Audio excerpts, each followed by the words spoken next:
సర్పంచ్ ఇప్పుడు వైసీపీ సర్పంచులు చెప్పిన ఎవడన్నా విన్నాడా? అక్కడ ఉన్నటువంటి తెలుగుదేశం పార్టీకి సంబంధించిన నాయకులు చెప్పింది విన్నారు. అంటే ఏంటి అర్థం? అక్కడ ఎవడు రాష్ట్రంలో అధికారులు ఉంటే ఆడి మాట నెగ్గుబాటు అవుద్ది. గ్రామ సభలు పేరుతో మమా అనిపించేవాళ్ళు ఇప్పుడు అంతే ఉంటుంది. కాకపోతే జగన్ ఆ సభలను పెట్ల 2 ఏళ్లు కరోనా కారణంగా కావచ్చు, మొదటేడాది అప్పుడు లేవు, తర్వాత కరోనా టైంలో 2 ఏళ్ళు అయిపోయింది, ఆ తర్వాత ఎన్నికలు జరిగినాయి, ఆ తర్వాత ఇతను సంక్షేమం మీదనే కాన్సన్ట్రేట్ చేశాడు. కానీ గ్రామ సభలు లాంటి మమా అనిపించారు వీళ్ళు కూడా.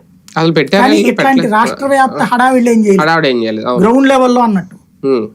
ఒకటే ఏంటంటే మనం ఇచ్చే పథకాలకు సంబంధించి అక్కడ బోర్డులు ఉండాలి, ఏ పథకానికి ఎంత ఖర్చు అన్నటువంటిది, పారదర్శకత ఉండాలి. సంక్షేమ పథకాలు కానీ అది ఆల్రెడీ 10 సంక్షేమ పథకాలు అక్కడ బోర్డులు పెట్టాడు కదా జగన్మోహన్ రెడ్డి కూడా, లబ్ధిదారు లిస్ట్ ఇప్పుడు పెట్టాలి. అవి సహజంగా జరుగుతుంది. గ్రామ సభ పెట్టడం అన్నటువంటిది మంచి ఆలోచన. కాకపోతే ఈ సభ పెట్టినప్పుడు ఎవరు పార్టిసిపేట్ చేస్తారు? అధికార పక్షం వాళ్ళే పార్టిసిపేట్ చేస్తారు, విపక్షం నామమాత్రంగా ఉంటది. అది కామన్ థింగ్. అప్పుడు అధికార పక్షం వాళ్ళు ఏ డెసిషన్ తీసుకుంటే అదే జరుగుద్ది. అంటే అది ఇక్కడ వీళ్ళు ఏం చేస్తారు, ఇప్పుడు జగన్ వాళ్ళు జగన్ దాన్ని ఇంకా మళ్ళీ ప్రత్యేకించి సబ్ పెట్టి ఎందుకు అని చెప్పి వదిలేశాడు. వీళ్ళు సబ్ పెట్టి ఓ సిస్టమ్ లోకి తీసుకొచ్చారు. ఇది సక్సెస్ అయింది అనుకోండి, రేపు పొద్దున జగన్ కూడా సచ్చినట్టు అమలు చేస్తాడు.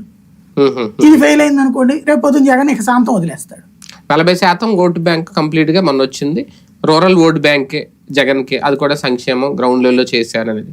ఇప్పుడు వీటి ద్వారా ఎంతవరకు చిల్లుపడే అవకాశం ఉంటదా? అసలు పట్టించుకోలేదని చెప్పాను కదా, రివర్స్ అడిగితే